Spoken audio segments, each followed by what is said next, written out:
자, 위대한 정복자 여호수아. 그의 나이가 무려 110세. 정말 인생의 황혼에 섰습니다.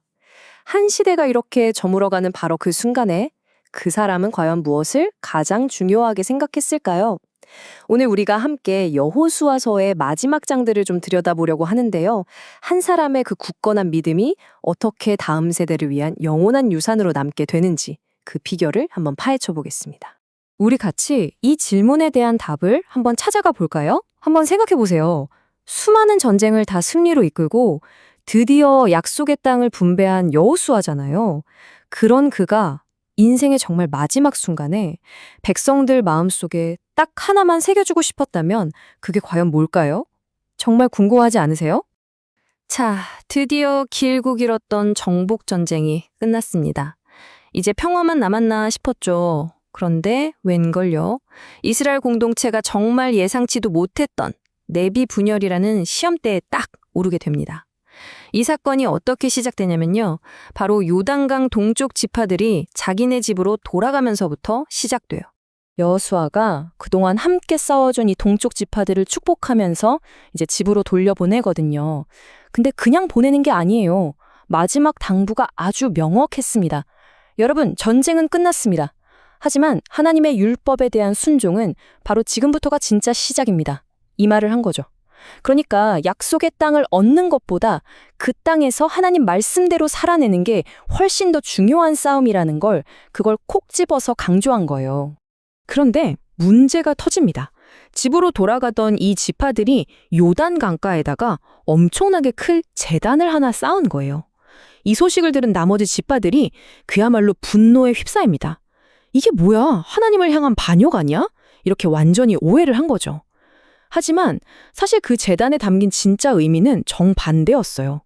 바로 이스라엘 전체의 연합을 위한 증거물이었거든요. 상황이 정말 심각했어요. 이스라엘이 당장 전쟁을 일으킬 뻔했다니까요. 근데 다행히도 싸우기 전에 먼저 제사장 비느하스를 보내서 도대체 어떻게 된 일이냐 진상을 파악하게 합니다. 비느하스가 가서 아주 강하게 책망하는데요. 예전에 있었던 그 바알부올 사건을 딱 끄집어내요.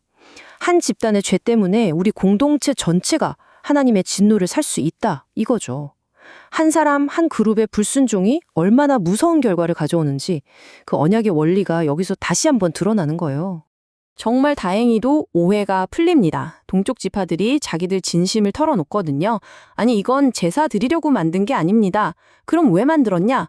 나중에 시간이 흘러서 이 요단강이 그냥 지리적인 경계를 넘어서 신앙적인 경계선이 될까봐, 그래서 서쪽 지파들이 너희는 우리랑 상관없잖아 이런 말을 할까봐 너무 두려웠다는 거예요. 그러니까 이 제단은 뭐냐면 우리도 당신들과 똑같이 여호와 하나님을 섬기는 한 백성입니다. 이걸 보여주는 일종의 증거물이자 기념물이었던 거죠. 와, 이 진솔한 해명 한마디에 그 모든 오해가 눈 녹듯이 그냥 싹 사라지는 거예요. 정말 큰일 날 뻔했잖아요. 형제들끼리 칼부림할 뻔했는데 이 대화 하나로 평화가 찾아온 거죠. 그래서 그 제단의 이름이 붙습니다. 바로 에드. 우리말로 증거라는 뜻이죠.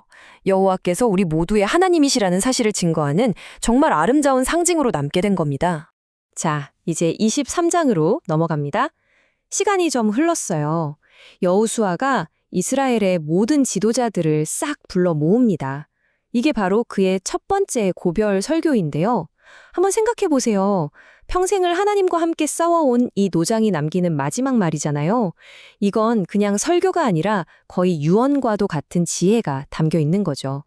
여호수아의 메시지는 아주 단호하고 명확해요. 이스라엘이 이룬 모든 승리의 영광, 그거 전부 하나님께 돌립니다. 여러분, 우리가 잘나서 이긴 게 절대 아닙니다. 너희의 하나님 여호와, 그분이 여러분을 위해 대신 싸워주신 겁니다.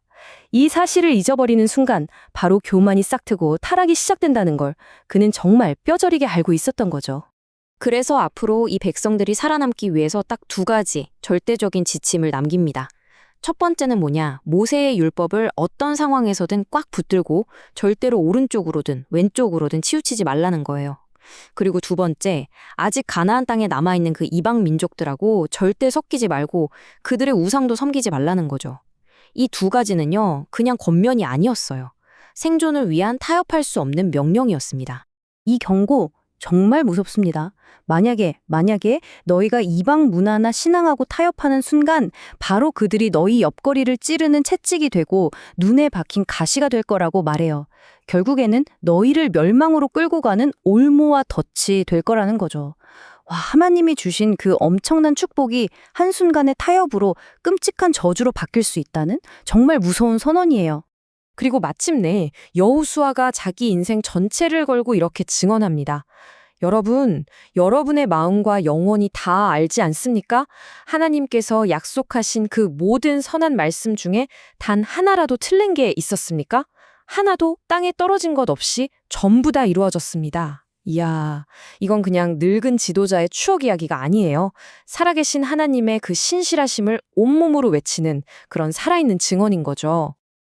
자, 드디어 여호수아서의 대단원 마지막 24장입니다. 정말 이 장면이야말로 여호수아서 전체의 클라이막스라고 할 수 있어요. 여호수아가 이스라엘 온 백성을 세겜이라는 곳으로 불러 모아서 하나님과의 언약을 공식적으로 다시 맺는 그런 엄청난 장면이 펼쳐집니다. 근데 왜 하필 세겜이었을까요? 수많은 장소 중에 왜 세겜이었을까? 이유가 있습니다. 바로 그곳이 믿음의 조상 아브라함이 가나안 땅에 처음 들어와서 하나님께 제단을 쌓았던 곳. 그러니까 이스라엘 신앙의 뿌리, 그 시작점과도 같은 장소이기 때문이에요. 여호수아는 바로 그 역사적인 출발점에서 백성들이 우리가 누구인가 하는 그 정체성을 다시 한번 확인하길 바랐던 거죠. 그 자리에 모인 백성들 앞에서 여호수아는 먼저 하나님의 그 신실하신 구원의 역사를 쭉 훑어줍니다. 저 옛날 우상을 섬기던 아브라함을 불러내셨던 그 순간부터 시작해서 지긋지긋한 이집트 노예 생활에서 건져주시고 험한 광야길에서 먹이시고 입히시며 보호해 주시고 마침내 이 약속의 땅을 정복하게 하신 그 모든 은혜의 발자취를 하나하나 정말 생생하게 들려주는 거예요. 이 모든 이야기의 핵심 딱 하나로 요약하면 바로 이겁니다. 너희가 지금 누리고 있는 이 모든 것, 너희 노력으로 얻은 게 아니다. 너희가 자격이 있어서 받은 것도 아니다. 이건 전부 전적인 하나님의 은혜고 선물이다. 바로 이 사실이죠. 이 은혜를 기억하는 것, 이게 바로 우리 신앙의 시작이고 전부입니다. 자, 이렇게 하나님의 은혜를 쭉 상기시켜 준 다음에 여호수아는 백성들 앞에 정말 피할 수 없는 선택지를 내밉니다. 자, 너희 조상들이 섬기던 저 강 건너의 우상들을 섬길 거냐? 아니면 지금 너희가 살고 있는 이 땅의 아모리 족속 신들을 섬길 거냐? 그것도 아니면 너희를 이집트에서부터 구원해내신 여호와 하나님을 섬길 거냐? 오늘 바로 이 자리에서 네가 섬길 자를 선택해라 하고 선포하는 겁니다.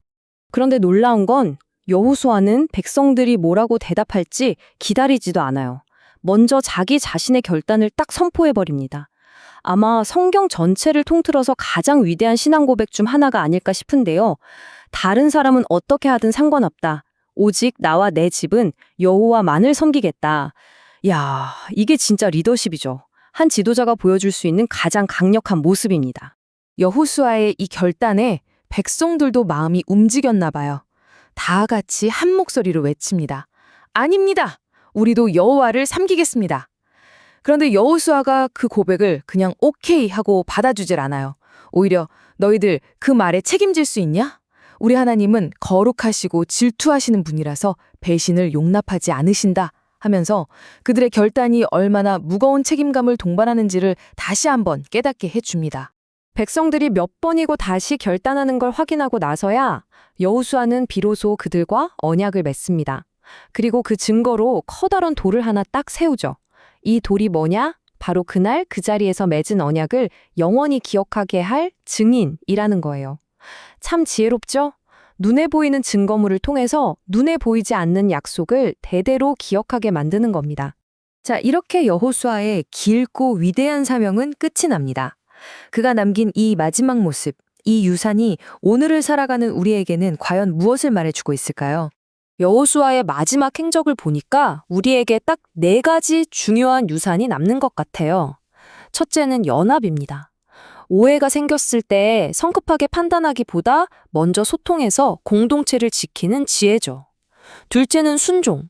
세상과 적당히 타협하는 게 아니라 하나님의 말씀 위에 굳게 서는 용기. 셋째는 결단입니다. 신앙을 그냥 물려받은 전통으로 생각하는 게 아니라 매일매일 내가 의식적으로 선택하는 거죠.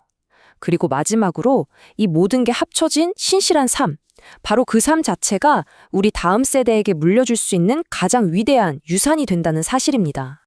그리고 성경은 이렇게 기록해요. 여호수아가 살아있는 동안, 그리고 그와 함께했던 장로들이 살아있는 동안에는 이스라엘이 여호와를 섬겼다고요. 한 사람의 굳건한 리더십과 믿음이 한 세대 전체를 지켜낸 거예요. 그리고 또 하나, 수백 년 전에 했던 약속대로 요셉의 뼈가 마침내 약속의 땅 세겜에 묻힙니다. 이걸 보면서 여호수아서는 막을 내리는데요. 세월이 아무리 흘러도 반드시 당신의 약속을 이루시는 그 하나님의 신실하심을 보여주는 정말 감동적인 마무리입니다.